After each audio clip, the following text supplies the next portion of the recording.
Hello friend मोर अन्य eighty भिडिओले आपनालोকক स्वागतम जनाइछु। आजिर भिडिओটো आरो इंटरेस्टिंग हबो गय आछे कारण आज सानडे হয় आरो सानडे स्पेशल थाली এখন बनाम মই আজি आरो लगते মই मोर स्टाइलत आज चिकेन ड्राई फ्राई बनाम আৰু मोर स्टाइलत चिकेन ड्राई फ्राई केने दरे बनाও आपनालोके भिडिओটো स्किप नकराকৈ চাই থাকিব আৰু কিবা যদি ভুল হয় ৰেচিপিটোত आपनालोके নিশ্চয় কমেন্টত জনাব।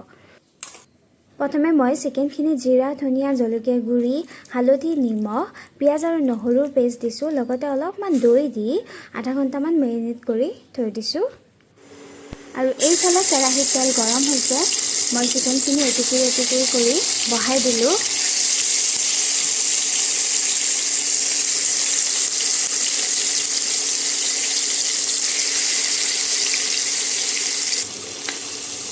दुई मिनिटमान पाছত मैं चिकेनखिनि एटुकुरी उलटाई दिलो और এইফালে দেখিছে আপোনালোকে চিকেনখিনি ৰঙচুৱা নিচিনা হৈছে। তেনেকুৱা হলে মানে অলপ যদি তলত লাগে নহয় তেতিয়া চিকেন ड्राई फ्राई খাই বেছি ভাল লাগে। আৰু নুমা সময়ত মই কি কৰিলো কাটি থোৱা পিয়াজ অলপ দি দিলো যাতে বেছি মিঠা উঠে আৰু লগতে অলপ জালুকৰ গুড়ি ছটিয়াই দিলো। এইফালে মই থেকেৰা টেঙা বনাব লৈছো। থেকেৰা টেঙাখিনি মই प्राय 1 घंटामान তিয়াই থৈছো আৰু লগতে এনেদৰে অলপ মোহাৰি লৈছো যাতে টেঙা ভাৱটো বেছিকৈ হয় কাৰণ মই টেঙা হলে বেছি ভাল পাওঁ।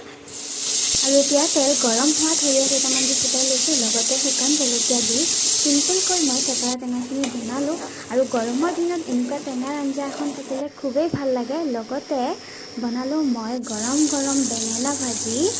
आज स्पेशल थालीखन रेडी हो गल लगते मैं इतना खाब बहिसु ताते चिकेन ड्राई फ्राई आछे मोर खूब प्रिय और एनुका स्वाद होइसे चिकेनखिनि खाबो कारणे लगते आछिले थेकेरा टेঙा আৰু টেঙা থাকিলে মোক একো নালাগে। আৰু আপোনালোকৰ যদি মোৰ ভিডিওটো চাই ভাল লাগিছে আগলৈ এনেকুৱা ধৰণৰ ভিডিও চাই থাকিব বিচাৰে প্লিজ মোৰ চেনেলটো সাবস্ক্ৰাইব কৰি দিব।